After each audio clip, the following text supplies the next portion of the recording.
Hi, it's Mike with AskTractorMike.com. Got viewer letter today about this plant right here. Doesn't look too dangerous, but it's something you don't want to be around. We're going to talk today about poison ivy, poison oak, and poison sumac. Let's get to our letter. Okay, so the email today comes from Gus, and Gus writes, "Hey Tractor Mike, I just took my tractor with brush hog through what must have been 1/8 of an acre of poison ivy. I have no idea what to do about the poison ivy oil that must be all over the tractor now. It's probably over the brush hog too.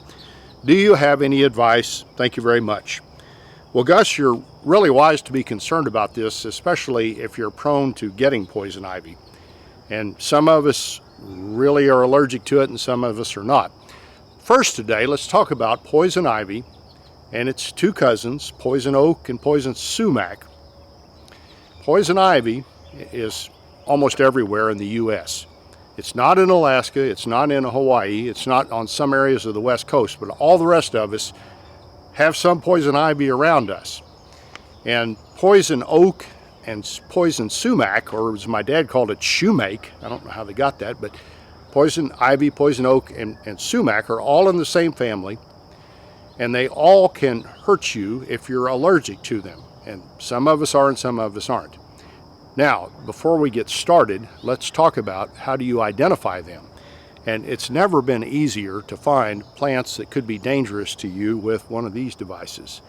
And I want to put a little plug in for an app I've got, and I don't get any money from them, but if you've got a smartphone or iPhone, there's an app where you can identify, dangerous plants. And the one I've got is called PlantNet, PlantNet, all one word. And with PlantNet, you can go online, tell it where you live, and then you can identify the plant based on the leaf. I had this all set up and ready to go, and now it's identification. Here we go. So this is the screen you'll get with PlantNet, and it says touch to identify, and you can take a picture of a plant, which I've done, and I've taken a picture of poison ivy out in the ditch, and there's the picture right there of the poison ivy. And then it asks you, I don't know why the app can't figure this out, is it a leaf, a flower, a fruit, bark, what's the picture of? And it's a leaf, and I click leaf, and in real time here, it's sending the pictures to the AI or whatever it is on the other end, and it's identified that it's poison ivy. I don't know whether you can read that or not. There's a 52% chance it's poison ivy. There's a 13% chance it's a different species of poison ivy, a 10% chance it's another species of poison ivy, and a 1% chance it's aromatic sumac, which I guess the leaves are similar on poison ivy, poison oak, and sumac. So anyway, I would highly recommend downloading an app like this, so if you're out and you're thinking, boy, it is possible that's poison ivy, you can tell pretty quickly if it is. Well, let's talk about what happens with poison ivy, poison oak, and sumac, and how they can hurt you and family members. All three of those are in the same family, and they all secrete on the leaves what's called urusiol oil. Probably butchering that name. I think it's called urusiol. It's urusiol, urusiol oil. And it's an oil that if you brush up against it and it gets on your skin, it can cause a pretty severe rash. And it can be over a big part of your body. It can go to your eyes. It can go to your private parts where you don't want it. It can actually cause difficulty breathing. It could cause high fever. It's nasty stuff if you're allergic to it. Now, I grew up in an apple orchard. We had poison ivy on lots of the trees.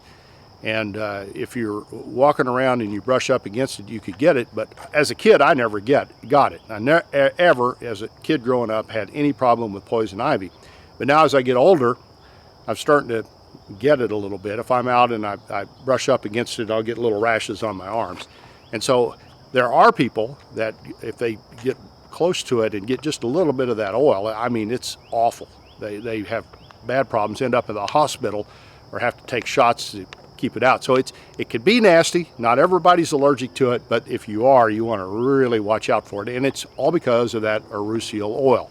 And poison oak, which is not as prevalent as poison ivy, but it's out there, and sumac secrete the same thing. So anyway, there's the dangers of it is you brush up against it as you're walking around, you pick up that oil. You can also, if you're like weed eating or something like that, you can get into it and it could spread all over your body doing something like that because all the debris is flying around. As Gus mentioned, the oil can get on your tractor, on a brush hog, on your car, and if you brush up against it and that oil gets on your skin, you can get it. It can also get on your dog. Now your dog or your cat is not susceptible to urusiol oil, but they can get it on their fur, bring it into you, and you pet them a little bit, and then all of a sudden you've got it. Now there's two other ways that you can get it. My mother told a story about a young lady she grew up with that nearly died from poison ivy.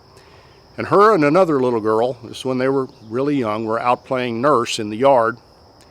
And one of them had a little blister or a cut area, and the other one was playing nurse, so she took poison ivy leaves and rubbed it over that open wound, and that kid nearly died.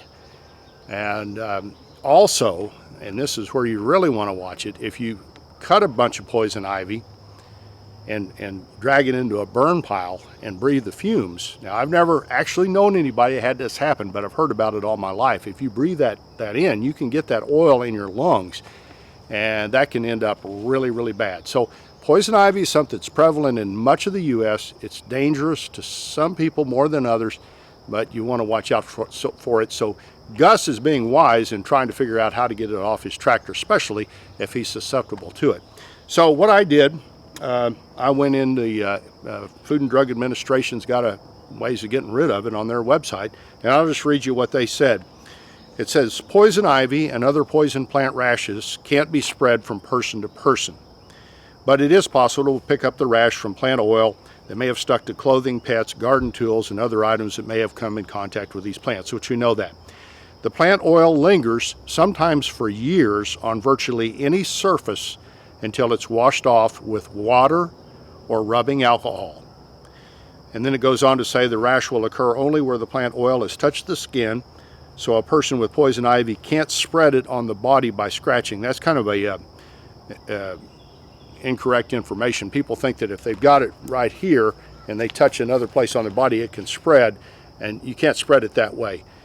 It's got to be where the oil touches. And the reason, a lot of times if you get it in one place, it starts spreading at different intervals is because different parts of your body absorb the oil at different rates. So there's that.